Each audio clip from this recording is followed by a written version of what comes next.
Bismillahirrahmanirrahim. Assalamualaikum warahmatullahi wabarakatuh.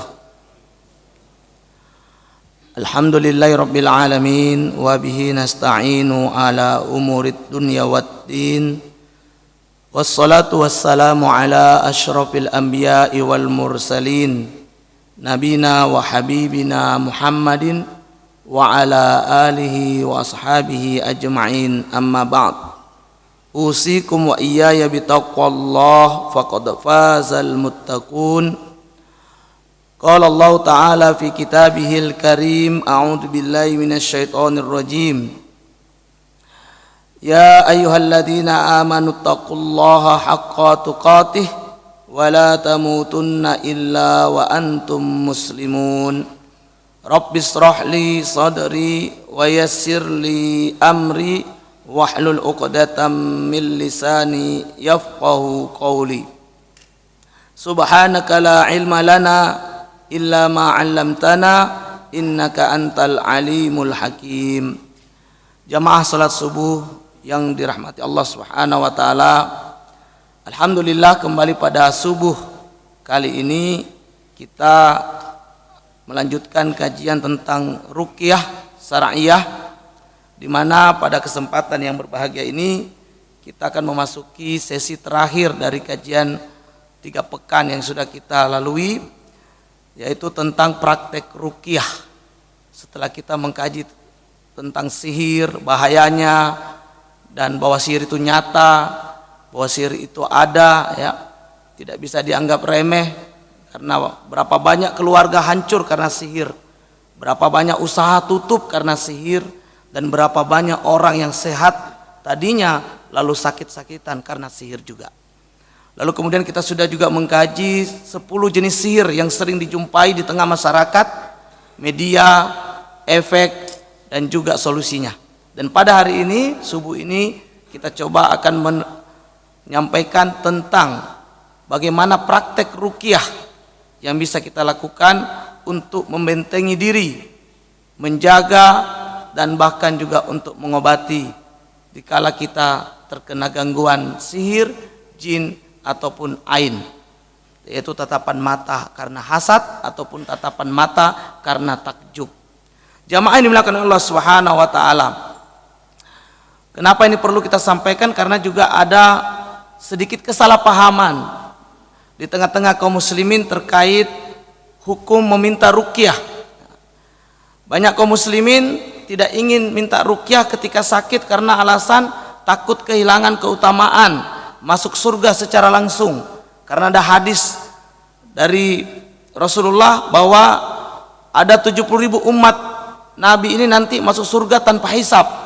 Ya, di antara cirinya humul ladzina la yastarqun, mereka yang tidak meminta untuk diruqyah, wala yatatayyarun wala yattaqiun, tidak bertatoyur dan juga tidak menggunakan sundutan besi panas dalam berobat.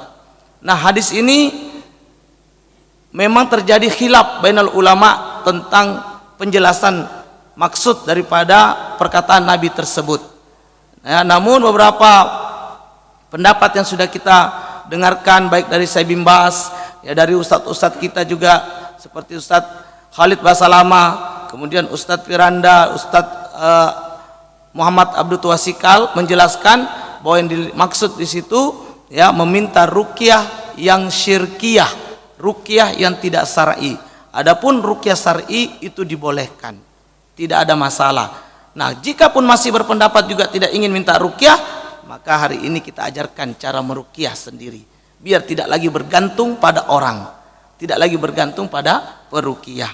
Jamaah dimuliakan Allah Subhanahu wa taala, sebelum kita masuk pada inti materi kita tentang bagaimana cara meruqyah, ya, maka perlu kami ketengahkan dahulu adab atau beberapa adab yang bisa dilakukan ketika hendak melakukan praktek ruqyah tersebut, baik ruqyah untuk diri sendiri, ruqyah untuk pasangan atau orang lain, ruqyah untuk rumah, ataupun ruqyah air, ya.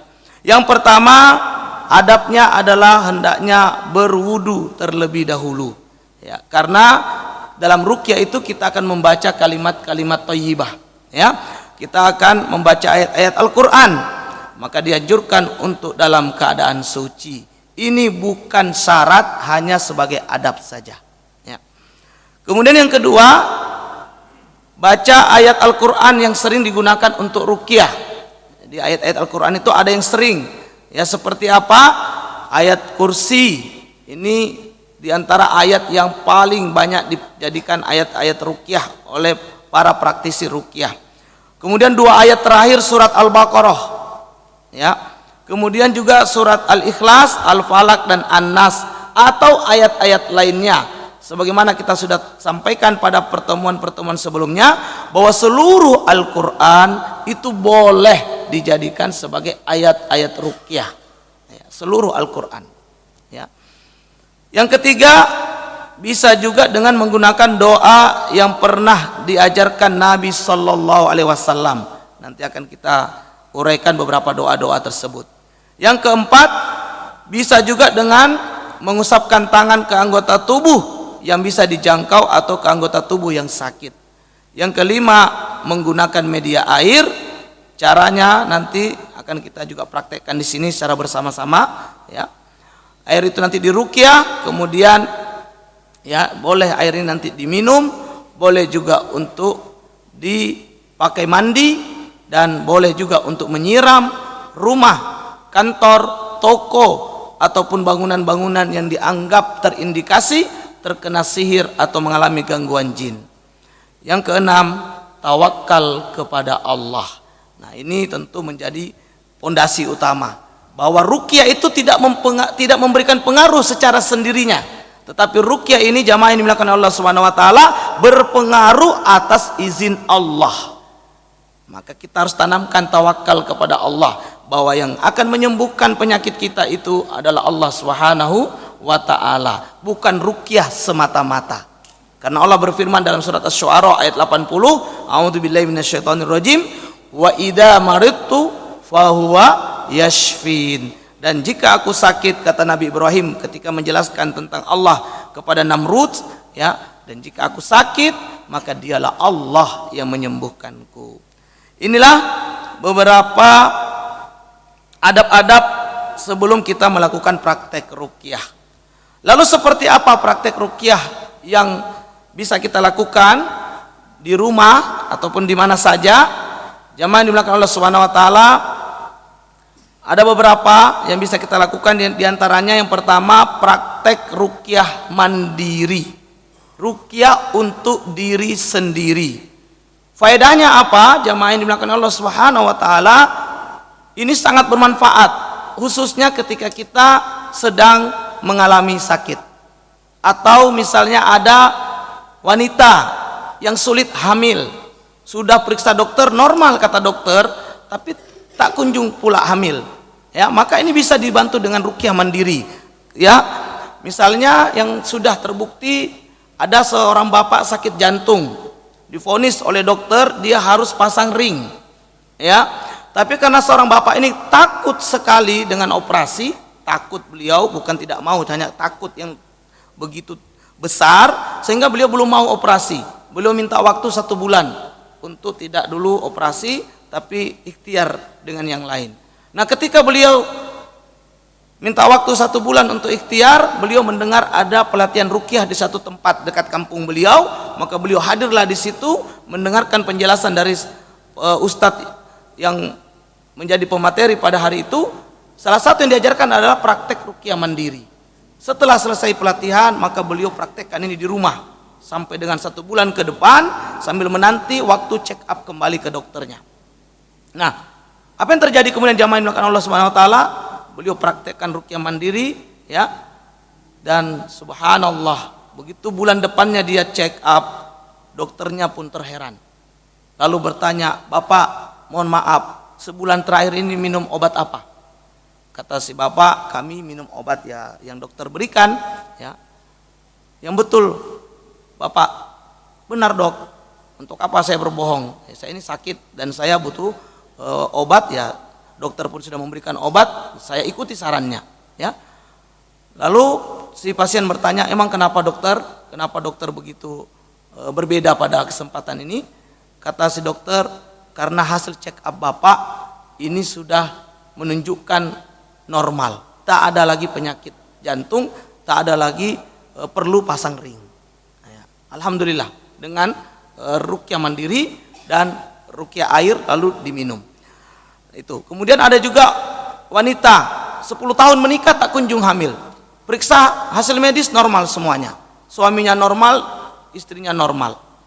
Lalu kemudian suaminya ikut pelatihan ruqyah juga. Mendapatkan pengajaran tentang praktek ruqyah berpasangan, ruqyah mandiri. Maka kemudian si suami mulai mempraktekkan kepada istrinya. Dimanapun sempat, ya, lagi di mobil, lagi di rumah, ya, lagi mau tidur malam, beliau pegang perut istrinya dan diruqyah, ya. Istrinya juga melakukan sendiri setelah sholat. Apa yang terjadi kemudian? Jamaah yang dimulakan Allah Subhanahu wa taala setelah 10 tahun tidak hamil, 3 bulan setelah praktek ruqyah mandiri dan ruqyah pasangan, sang istri ini, sang wanita ini hamil dengan izin Allah Subhanahu wa taala. Dan hebatnya lagi, beliau ternyata setelah hamil yang pertama, tahun depan hamil lagi. Tahun berikutnya hamil lagi.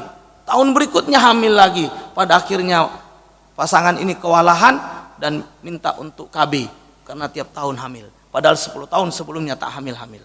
Ya, ini diantara beberapa testimoni yang terjadi ketika seseorang melakukan praktek ruqyah. Ya. Nah, bagaimana cara ruqyah mandiri atau ruqyah diri sendiri? Yang pertama, sebagaimana yang dicontohkan oleh Nabi, yaitu meletakkan tangan kanan di bagian tubuh yang sakit. Lalu kemudian membaca doa berikut ini, Bismillah, Bismillah, Bismillah. Lalu kemudian dilanjutkan, A'udzu biizzatillah, atau dalam riwayat lain A'udzu billah tanpa kata biizzah, ya. A'udzu billah wa qudratihi min syarri ma ajidu wa uhadir, dibaca 7 kali.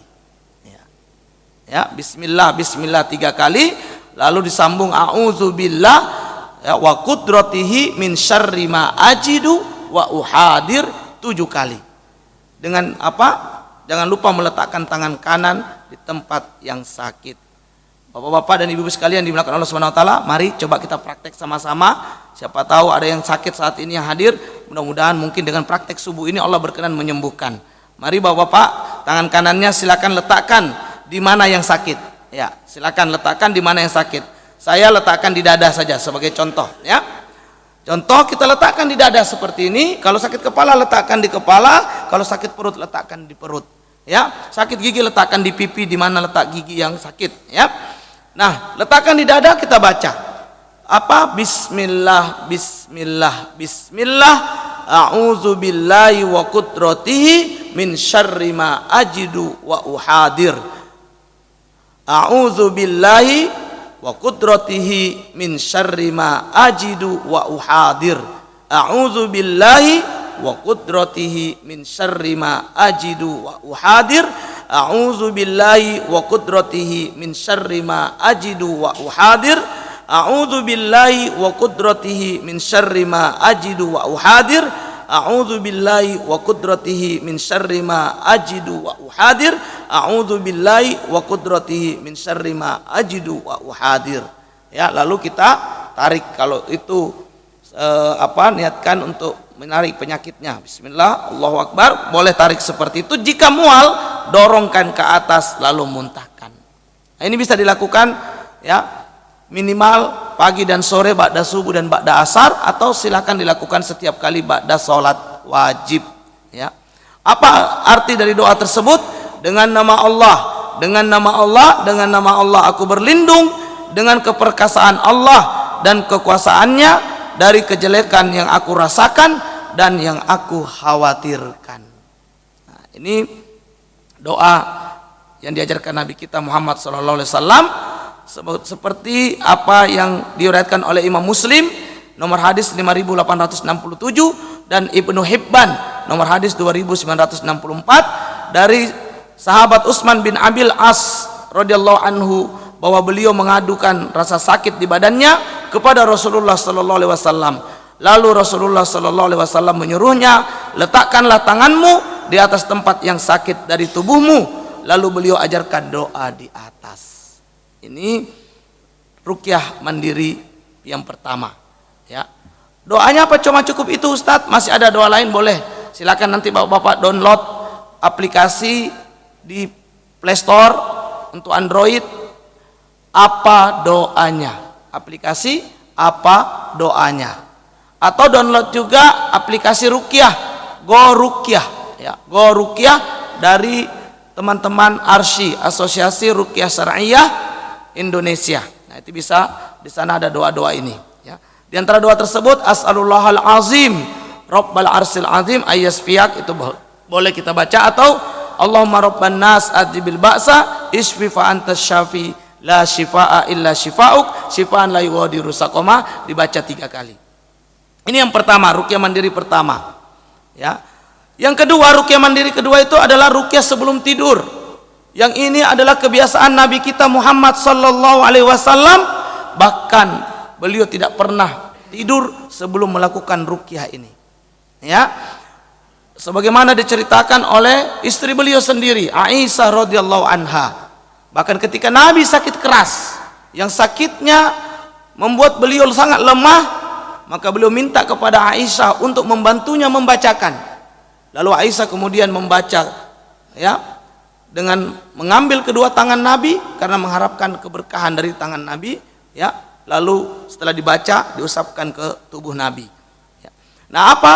Yaitu gabungkan tangan seperti ini, jamaah yang dimuliakan Allah Subhanahu wa taala, ya.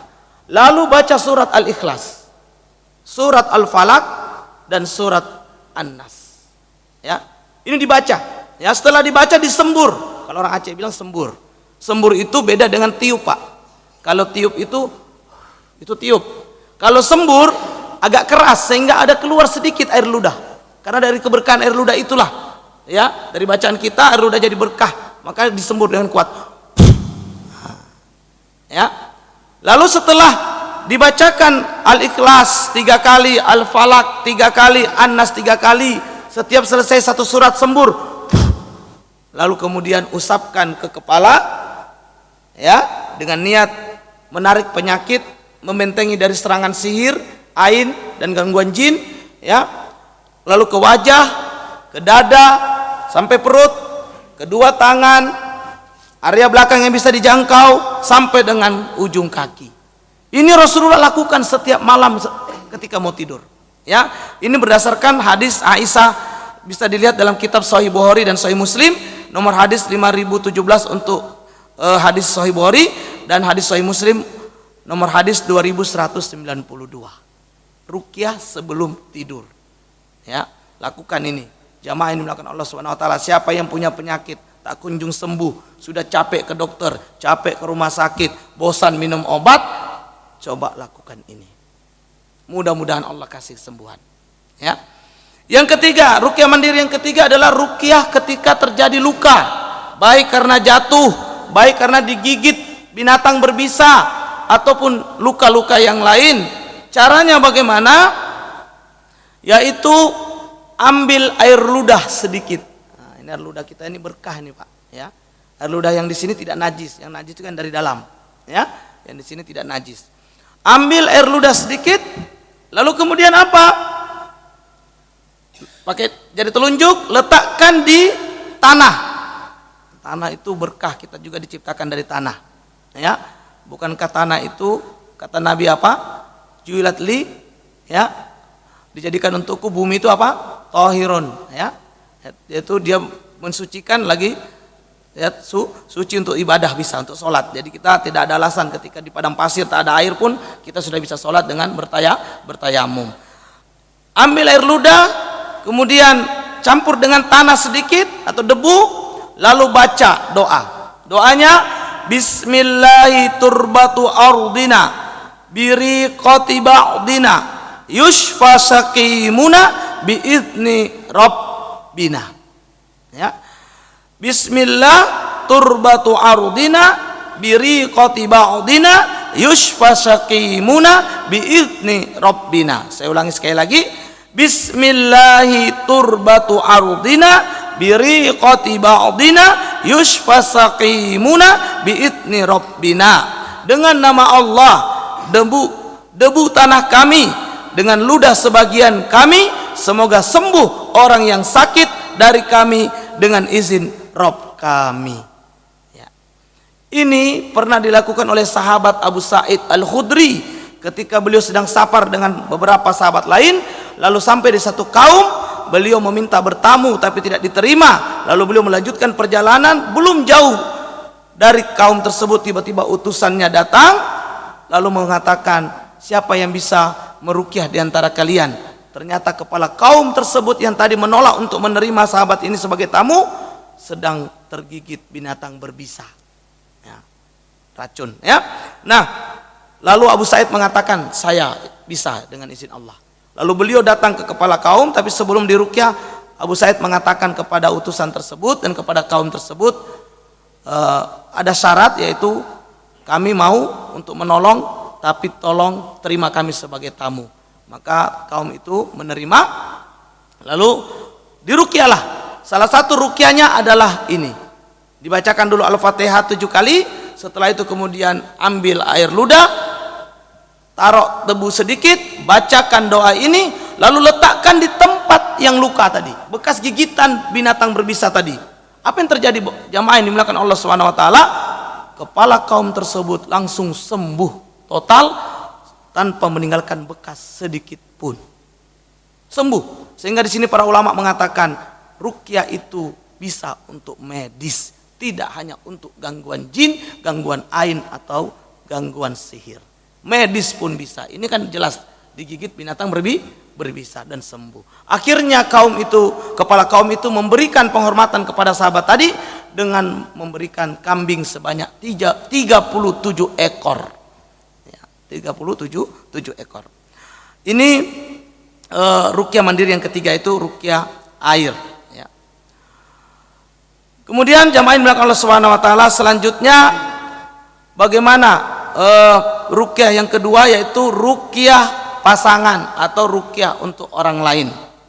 Nah, apa yang tadi kami sampaikan itu bisa juga menjadi ruqyah pasangan atau ruqyah orang lain. Bisa untuk diri, bisa untuk orang lain. Satu hadis dari Nabi kita yang diriwayatkan juga oleh sahabat Abu Sa'id Al-Khudri radhiyallahu anhu, di mana Rasulullah ketika sakit datang malaikat Jibril kepada beliau seraya berkata, "Wahai Muhammad, apakah engkau sakit?" Beliau menjawab, "Iya, benar."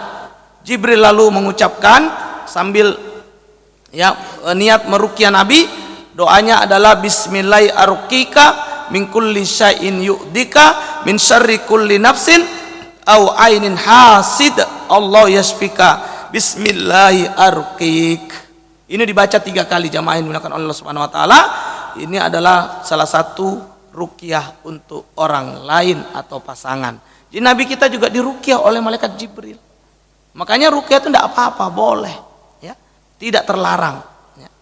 Bahkan Nabi sendiri pernah menyuruh istrinya Aisyah radhiyallahu anha untuk minta ruqyah dengan kalimatnya, "Ya Aisyah, istarqi minal ain." Kamu pergi minta ruqyah, kamu ya minta ruqyah dari ain, gangguan ain. Ya. Jadi nggak apa-apa. Ruqyah ini adalah suatu yang baik, bukan suatu yang terlarang. Nah, ini bisa dilihat dalam hadis riwayat Muslim nomor hadis 2186, ya. Di mana hadis ini terdapat di dalam kitab Sahih Muslim tersebut, ya. Kemudian, ya, ruqyah pasangan lain pakai ayat-ayat Al-Qur'an, ya, baca Al-Fatihah, baca ayat kursi, baca surat Al-Ikhlas, Al-Falaq, An-Nas, niatkan untuk mengobati orang yang sakit, ini boleh juga dilakukan. Itu untuk ruqyah pasangan, ya. Caranya gampang saja, jamaah yang dimuliakan Allah Subhanahu wa taala, letakkan tangan kanan kita kepada orang yang sakit. Biasanya umumnya di kepala, ya. Tapi kalau mau letakkan di tempat yang sakit, misalnya di dadanya, letakkan di dada, atau di punggungnya, letakkan di punggung. Maka bacakan ayat-ayat ruqyah atau bacakan doa-doa tadi, insya Allah dengan izin Allah, ya. Kalau kita niat mengobati, maka insya Allah Allah akan menolong. Karena ada hadis begini, Ya, jamaah yang dimuliakan Allah Subhanahu wa taala, kenapa saya itu sering dan mau untuk datang meruqyah itu semata-mata karena ada hadis Nabi. Bukan karena saya hebat, bukan karena saya sakti, bukan karena saya punya ilmu khusus, tidak. Ya, ruqyah ini milik umat, bukan milik ustadz. Kenapa saya mau meruqyah dan punya keberanian meruqyah? Karena ada hadis mengatakan begini, innallaha fi aunil abdi makanal abdu fi auni akhihi. Sesungguhnya Allah senantiasa akan menolong hamba selama hamba itu mau menolong saudaranya. Atas dasar itulah kenapa saya mau menolong, meruqyah ketika ada orang gangguan. Ya. Kenapa? Karena saya yakin ketika saya menolong hamba berarti Allah akan menolong saya. Sehingga kalau ternyata saudara itu sembuh melalui ruqyah yang saya bacakan, berarti itulah pertolongan Allah hari itu datang. Ya, misal terjadi di kampus USK waktu sedang orientasi mahasiswa baru. Ada yang kesurupan, ya, kesurupan massal, bahkan lebih dari satu orang yang kesurupan. Lalu kemudian dari pagi sampai sudah jam 2 masih kesurupan, tak kunjung sadar. Lalu kemudian saya ditelepon, tapi karena saya ada acara di tempat yang lain, saya katakan saya belum bisa.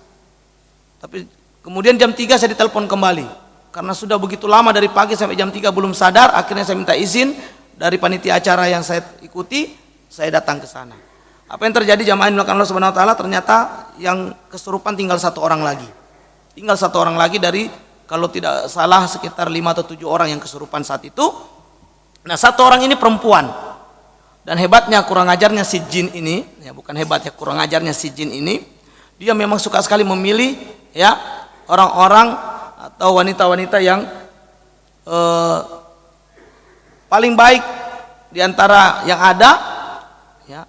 Tapi karena kelalaian itu bisa menyebabkan jin itu masuk.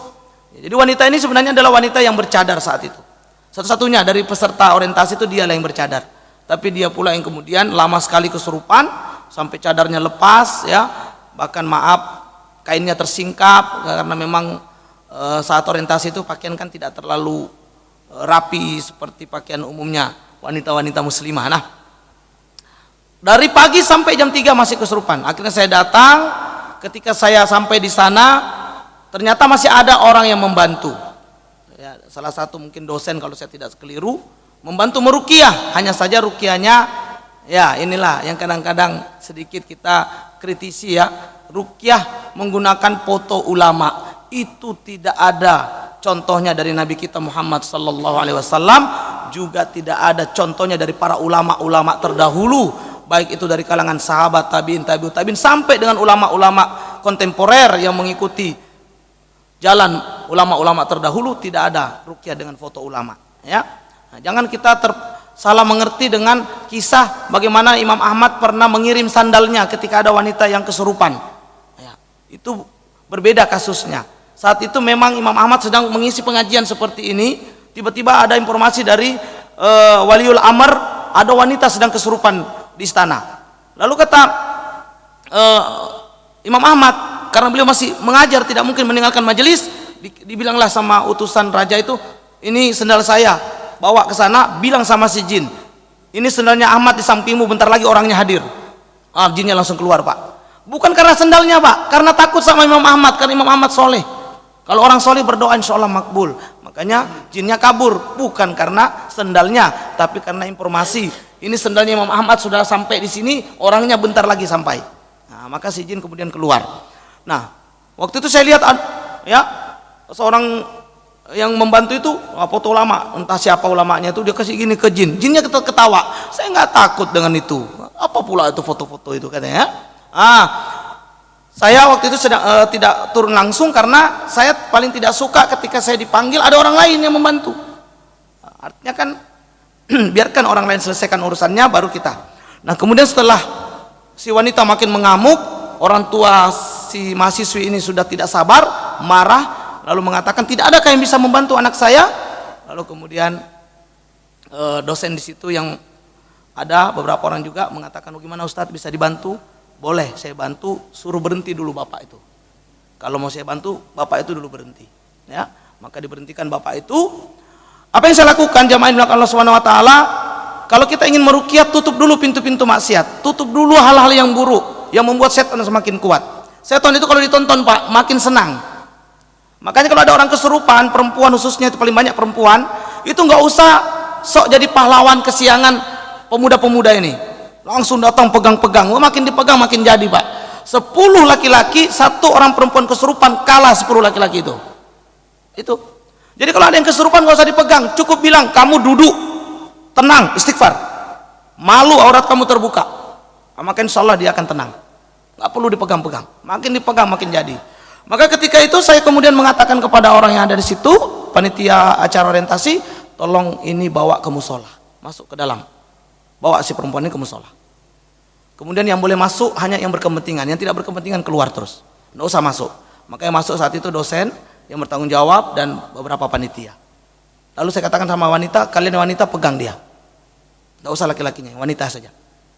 Lalu saya berdoa sama Allah, ya Allah, hari ini ya saya diminta untuk meruqyah saudari kami yang sedang kesurupan ini. Jangan permalukan ruqyah ini ya Allah, ya. Karena tadi sudah ada cara-cara yang tidak syar'i pun tidak berhasil, maka ruqyah jangan sampai tidak berhasil. Saya berdoa sama Allah, mudahkan ya Allah. Akhirnya saya kemudian datangi si wanita yang kesurupan, saya tanya sama orang-orang di situ, sejak kapan? Sejak pagi tadi Ustaz. Baik. Lalu saya datang, begitu saya mendekat, tertawa jinnya, Bapak dan Ibu sekalian, tertawa besar. Saya katakan silakan tertawa sebelum kamu tidak bisa tertawa lagi, ya. Lalu saya tanya, kamu siapa sebenarnya? Ya.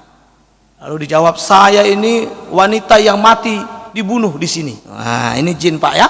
Jin itu suka ngaku-ngaku. Nah, suka ngaku-ngaku. Saya bilang, kamu pembohong, kamu pendusta. Mana ada orang mati bangkit lagi? Ya? Kamu itu jin. Maka dia tertawa lagi. Ya, tertawa dengan penuh sombong. Saya bilang, tertawa saja. Sebentar lagi kamu tidak akan bisa tertawa. Ya, lalu saya berdoa, ya Allah, bismillah, mudahkan. Saya tekan di lehernya, di sini. Ya, saya pakai sarung tangan, lalu saya tekan di sini. Saya baca Al-Fatihah. Ya. Alhamdulillah, setelah baca Al-Fatihah, saya hitung sampai 5. Saya bilang, kamu keluar sebelum kamu mati. Ya. Alhamdulillah, setelah selesai Al-Fatihah, saya bilang, keluar kamu. 1, 2, 3, 4, 5. Saya tanya nama si wanita, siapa namanya? Fulana. Saya panggil, Fulana. Ya Ustaz, coba istighfar. Astagfirullah. Sudah sadar Pak. Tidak sampai 5 menit. Alhamdulillah sadar ya, dan kemudian dibawa pulang. Nah, sebenarnya ruqyah itu tidak tidak ngeri yang kita sering lihat di YouTube. Yang di YouTube itu Pak, kebanyakannya entertain. Memang benar ruqyah, tapi entertain, ada entertainnya, sehingga karena itu untuk membuat orang-orang yang melihatnya menarik ya. Tapi sebenarnya ruqyah bukan untuk itu.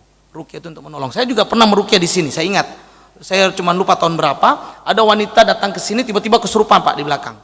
Nah, ada yang membantu juga. Nah, yang membantu itu minta jeruk purut, minta bawang putih. Saya bilang, kalau bawang putih enaknya campur telur bebek, diiris-iris goreng. Ya. Setan tidak takut dengan bawang putih. Ya. Setan juga tidak takut dengan jeruk purut. Jeruk purut itu enaknya campur kacang, bikin bumbu pecal. Ya. Ya. Maka ketika dilakukan tidak berhasil, lalu saya minta izin, saya bantu. Ya. Saya juga berdoa sama Allah, ya Allah, mudahkan urusan ini. Ya. Saya juga bacakan ayat-ayat, tidak lama, kemudian saya bentak si jinnya, keluar kamu, tinggalkan saudari saya, jangan kamu kembali lagi. Alhamdulillah dengan izin Allah si wanita ini sadar. Ya, yaitu. Nah, jamaah yang Allah Subhanahu Wa Taala. Jadi itu ruqyah, ya, ruqyah untuk orang. Ya. Intinya apa? Yakin bahwa Allah menolong. Jangan pernah ragu. Kita ini manusia lemah, orang beriman harus yakin bahwa semuanya terjadi atas izin Allah, dan Allah Maha Kuat, Maha Mampu untuk menolong hambanya yang lemah. Ya. Nah, yang berikutnya jamaah yang Allah Subhanahu Wa Taala, ruqyah rumah. Nah, ini ruqyah rumah penting. Apalagi di Aceh ini ada jenis sihir yang sering muncul di rumah-rumah. Yang pernah mendengar suara dentuman di atas atap rumah, itu salah satu bentuk sihir Aceh yang kuat. Ya. Bunyi tung, langsung kemudian kayak pasir mengalir Pak di atas seng. Tapi waktu kita cek nggak ada apa-apa, nggak ada batu, nggak ada pasir. Tapi suara itu ada. Nah, itu nyata. Nah, biasanya apa yang terjadi kemudian? Yang terjadi kemudian orang-orang di rumah itu menjadi panas sehingga mudah cekcok, atau menjadi mudah sakit. Ya, mudah sakit, malas ibadah. Ya. Nah, itu bagaimana menangani itu? Lakukan ruqyah rumah. Bagaimana caranya? Yang pertama sebagaimana diriwayatkan dari Sya'bi dari Ibnu Mas'ud radhiyallahu anhu, siapa yang membaca 10 ayat dari surat Al-Baqarah di rumah, maka setan tidak masuk ke rumah tersebut malam itu hingga pagi hari. Yaitu 4 ayat yang pertama, 4 ayat pertama, ayat kursi dan 2 ayat setelahnya. Setelah ayat kursi maksudnya la ikraha fiddin sampai akhir. Kemudian dan penutupnya itu 2 ayat terakhir, ya, amanar rasulu, ya, itu sampai dengan yang terakhir. Nah, ini 10 ayat Al-Baqarah dibaca di malam hari di rumah, setan tak mampu masuk. Ingat jamaah yang dimuliakan Allah Subhanahu wa taala, sihir tidak terjadi kecuali apa? Kemarin 4 rukunnya. 1 ilmu sihir, 2 orang yang mempelajarinya, 3 setan sebagai kolaboratornya. Jadi tukang sihir itu mesti kufur karena dia berteman dengan setan, bermain dengan setan. Yang keempat baru biiznillah. Ya, maka ayat Al-Baqarah 10 ayat itu, yaitu 4 ayat pertama, ayat kursi, 2 ayat setelah ayat kursi, dan 2 ayat penutup Al-Baqarah, itu kalau dibaca di rumah malam hari, maka setan tidak akan masuk sampai pagi hari. Nah, ini ruqyah rumah, sederhana. Jadi kalau bapak-bapak mau pindah rumah baru, baca ini aja, nggak usah pakai yang repot-repot. Ya, ini saja sudah cukup, setan tidak akan masuk. Ya. Kemudian hadis ini bisa dilihat dalam hadis Tabrani di kitab Mu'jam Al-Kabir nomor hadis 8592. Ya. Kemudian ada hadis lain yaitu Abdullah bin Hubayb berkata, Rasulullah bersabda kepadaku, bacalah qul huwallahu ahad dan muawwidatain, Al-Falaq dan An-Nas ketika pagi dan sore hari 3 kali, cukup untukmu dari segala sesuatu. Al-Ikhlas, Al-Falaq, An-Nas 3 kali pagi dan sore, itu cukup untuk kita dari segala sesuatu, termasuk dari gangguan setan, sihir dan sebagainya. Jamaah yang dimuliakan Allah Subhanahu wa taala. Hadis ini diriwayatkan oleh Imam Abu Dawud nomor hadis 4419. Ya. Muawwidatain itu Al-Falaq dan An-Nas, jamaah yang dimuliakan Allah Subhanahu wa taala. Apa fungsi Al-Falaq? Al-Falaq itu untuk meminta perlindungan kepada Allah dari tukang sihir dan sihirnya. Itu Al-Falaq. Maka bapak-bapak, ibu-ibu yang ingin lepas dari sihir, perbanyak baca Al-Falaq ini. Kemudian An-Nas itu untuk meminta perlindungan kepada Allah dari gangguan setan, waswas, Pak. Ada orang waswas, kayak mendengar bisikan, kayak ada yang ajak ngomong, waswas seperti orang mau membunuh dia, waswas seperti orang mau memukul dia, ada yang ingin menagih hutang kepada dia, padahal tidak ada, dia nggak ada hutang pun sama orang, tapi waswas, Pak. Nah, itu obatnya apa? Surat An-Nas. Kalau sihir, surat Al-Falaq. Maka kedua surat ini kalau digabungkan, jadilah dia benteng terkuat dari sihir dan waswas syaitan. Ya. Kemudian yang berikutnya untuk ruqyah rumah ini, kata Nabi apa dalam hadis riwayat Bukhari nomor hadis 4032, jadikanlah bagian sholat kalian di rumah kalian, jangan jadikan rumah kalian seperti kuburan. Ada hadis itu begini, afdhalu sholatil mar'i fi baitihi illal maktubah. Seutama-utama sholatnya hamba seseorang itu di rumah, kecuali yang wajib. Maka jamaah yang dimuliakan Allah Subhanahu wa taala, Nabi itu biasa qobliyahnya di rumah, ba'diyahnya juga bisa di rumah. Ya, ke masjidnya begitu langsung qomat, karena beliau imam, ya. Karena qomat itu hak imam, begitu. Ya. Jadi Nabi suruh kita sholat di rumah supaya rumah itu berkah, supaya rumah itu malaikat suka datang. Kalau malaikat suka datang, setan tidak akan mendekat. Nah, maka sholat duha di rumah, sholat malam di rumah, sholat sunnah mutlak yang lain di rumah. Setelah wudhu sholat di rumah. Nah, ini dan itu seutama-utama sholat. Ya, yang utama di masjid itu adalah yang wajib. Tapi kalau kita jauh dari masjid ya nggak mungkin juga qobliyah di rumah, ya. Nah, ke masjid aja saat azan lalu qobliyah di masjid. Tapi jangan sampai rumah kita nggak dipakai sholat, harus ada sholat di rumah, ya. Maka minimal istri kita lah sholat di rumah, ya. Sholatnya harus di rumah, ya. Kalau mau ke masjid boleh. Kemudian hadis lain, ya, yaitu dari sahabat Ibnu Hibban, dari riwayat Imam Ibnu Hibban dalam sahihnya hadis ke-780, di mana Rasulullah mengatakan siapa yang membaca surat Al-Baqarah full, kalau tadi 10 ayat ini full di malam hari, maka setan tidak akan memasuki rumahnya selama 3 hari. Baca Al-Baqarah full, setan tidak akan masuk rumah itu selama 3 hari. Makanya saya kalau dipanggil ruqyah rumah, ini sebenarnya yang saya ajarkan. Ini yang kemudian saya suruh. Ya, setelah saya ruqyah, air semprotkan rumahnya, lalu saya suruh lanjutkan dengan ini. Ya. Baca saja Al-Baqarah itu. Al-Baqarah akan membuat setan lari. Ya. Hadis riwayat Muslim 780 dan Tirmizi 2877 juga menyebutkan dari sahabat Abu Hurairah radhiyallahu anhu bahwa Nabi Muhammad SAW bersabda, jangan kalian jadikan rumah kalian seperti kuburan. Sesungguhnya setan lari dari rumah yang dibacakan surat Al-Baqarah di dalamnya. Inna syaitana yafirru minal bait tuqra'u fihi suratul Baqarah. Setan lari dari rumah yang dibacakan Al-Baqarah.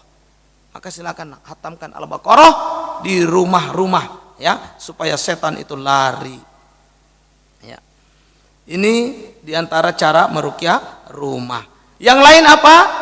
Jamaah yang dimuliakan Allah Subhanahu wa taala, diantara ruqyah rumah yang paling sederhana. Kalau tadi itu mungkin panjang baca Al-Baqarah 2,5 juz. Udah, ada yang gampang. Yang gampang sekali, mungkin kita banyak lupa. Apa itu? Kalau masuk rumah baca doa. Minimal bismillah. Minimal bismillah. Kalau bisa mau pakai doa bismillahirrahmanirrahim wa bismillahirrahmanirrahim wa ala rabbina tawakkalna, silakan, ya. Apa faedahnya Bapak Ibu yang dimuliakan Allah Subhanahu wa taala? Apabila ada orang yang masuk rumah, kemudian dia mengingat Allah ketika masuk dan ketika makan, maka setan akan mengatakan kepada temannya, tidak ada tempat menginap dan tidak ada makan malam. Tapi apabila dia tidak mengingat Allah, tidak membaca bismillah, tidak mengucapkan salam masuk rumah, maka setan mengatakan kalian mendapatkan tempat menginap. Hadis riwayat Muslim nomor hadis 2018, Abu Dawud nomor hadis 3765. Jadi kalau masuk rumah baca bismillah Pak, salam, setan tak bisa masuk, tak bisa kemudian makan bersama kita. Nah, kemudian ya, dari Jabir radhiyallahu anhu, Nabi Muhammad SAW memberikan banyak saran agar manusia tidak terganggu setan. Salah satunya, tutuplah pintu dan sebutlah nama Allah, karena setan tidak akan membuka pintu yang tertutup yang disebut nama Allah. Hadis riwayat Bukhari nomor hadis 3304, Muslim nomor hadis 2012. Ini kalau menjelang maghrib. Menjelang maghrib itu kata Nabi, anak-anak masukkan ke rumah, pintu-pintu ditutup, jendela-jendela ditutup, jangan lupa baca bismillah. Termasuk tempat air kita tutup meski itu dengan satu tongkat atau lidi. Dengan baca bismillah, maka setan tidak bisa mengencingi air itu, tidak bisa masuk ke rumah kita. Ini cara-cara meruqyah rumah sederhana, jamaah yang dilakukan oleh Allah Subhanahu wa taala. Terkadang hanya kita lalai saja. Ya. Baca bismillah, masuk rumah. Kecuali yang ingin ke masjid, silakan ke masjid. Tapi bagi yang tidak ke masjid, anak-anak kecil-kecil itu sudah masukkan ke rumah, tutup jendela, tutupin pintu-pintu, jangan lupa baca bismillah, karena setan tidak mampu membuka pintu yang dibacakan bismillah. Ya. Yang terakhir untuk ruqyah rumah apa? Sebenarnya ini ruqyah penghuni rumah juga, yaitu apa? Kalau keluar rumah baca doa bismillah tawakkaltu 'alallahi la haula wala quwata illa billah. Ya. Apa yang disebutkan di sana? Faedah dari doa ini, siapa membacanya maka disampaikan kepada orang tersebut, kamu diberi petunjuk, dicukupi dan dilindungi. Orang yang membaca doa keluar rumah ini akan dicukupi, diberi petunjuk dan dilindungi. Ya. Yang terakhir, jangan ada gambar-gambar patung-patung di dalam rumah, gambar-gambar bernyawa. Ya. Jadi bagaimana dengan foto-foto pernikahan kami Ustadz, foto-foto wisuda anak-anak kami Ustadz? Simpan saja di album, kapan rindu ditengok, taruh di lemari, rindu tengok, jangan dipajang. Apalagi foto pernikahan, kadang-kadang buka aurat Pak. Kita senang istri kita yang sedang terbuka auratnya dipandang tamu kita setiap ada yang masuk. Ya, jangan Pak. Nabi mengancam laki-laki yang tak cemburu dengan istrinya, tak cemburu dengan anak gadisnya, itu termasuk dayus. Dayus itu tidak akan mencium bau surga. Jangan akan masuk surga, cium pun tidak akan bisa. Yang terakhir ruqyah air.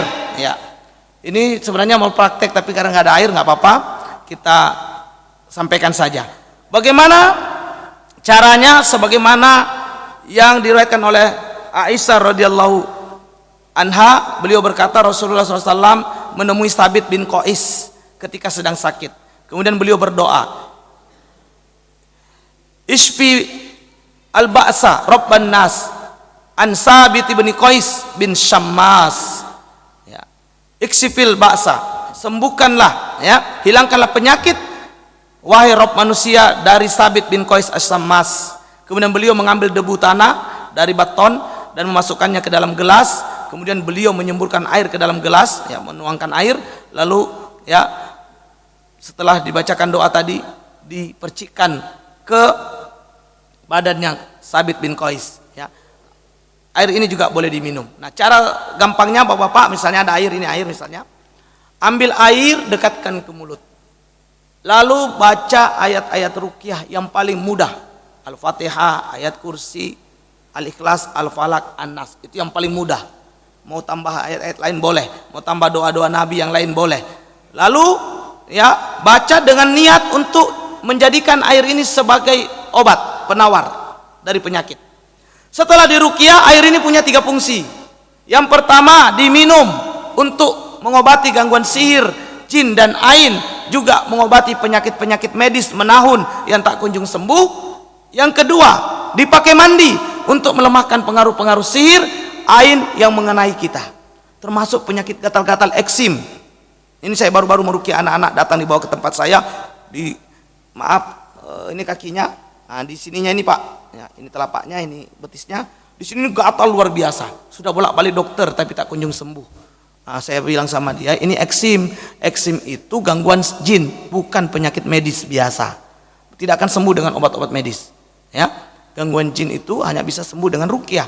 Maka saya ajarkan untuk meruqyah mandiri. Setelah saya ruqyah terlebih dahulu, kemudian saya bilang, ini nanti rendam air ruqyah di rumah 10 menit setiap pagi dan sore, lalu keringkan, oleskan setelahnya dengan minyak zaitun yang sudah diruqyah. Karena minyak zaitun itu ada doa Nabi. Kata Nabi apa? Minum dan berminyaklah dengan minyak zaitun, karena minyak zaitun ini datang dari pohon yang diberkahi. Nah, ada berkah di sana. Alhamdulillah, informasi dari neneknya, kemarin saya jumpa saat pengajian ibu-ibu di sana di Ketapang. Apa katanya? Alhamdulillah Ustadz, gatal anak saya terkelupas semua. Setelah Ustadz ruqyah dan kami berikan ruqyah lagi di rumah sebagaimana yang Ustadz sampaikan. Nah ini, jadi untuk eksim itu bisa. Nah, buatlah air ruqyah dengan cara tadi, dekatkan ke mulut. Atau boleh kalau airnya di ember, celup tangan Pak, celup tangan 1 jari ke air itu, lalu baca ayat-ayat ruqyah, semburkan. Bisa untuk minum, yang kedua bisa untuk mandi, yang ketiga bisa untuk menyiram tempat-tempat yang dianggap ada gangguan jin, seperti rumah, toko yang kena sihir, penutup, ya banyak sekali itu toko-toko. Saya baru dihubungin juga, ada salah satu perusahaan di Banda Aceh ini, ya, cabang dari Makassar justru, ya, sekarang mengalami luar biasa penurunan drastis, tidak logika kata karyawannya, sampai banyak sekali karyawan yang harus di-off-kan karena memang tidak jalan. Padahal sebelumnya sangat lancar, namun karena ada sedikit cekcok dengan orang di sekitar situ, maka kemudian usaha ini tiba-tiba drastis tertutup. Nah, saya sedang komunikasi untuk kemudian membantu, mudah-mudahan nanti bisa kita bantu, ya, karena ruqyah untuk toko, untuk rumah itu sebenarnya sederhana, pakai air ruqyah tadi bisa dilakukan. Ya, kalau tidak yakin dengan diri sendiri, minta tolonglah sama peruqyah, tapi seharusnya seorang muslim yakin kepada Allah, ya.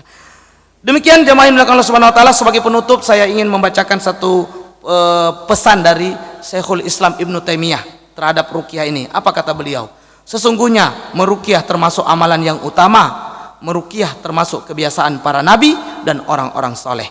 Para nabi dan orang-orang soleh senantiasa menangkis setan-setan dari anak Adam dengan apa yang diperintahkan Allah dan Rasulnya.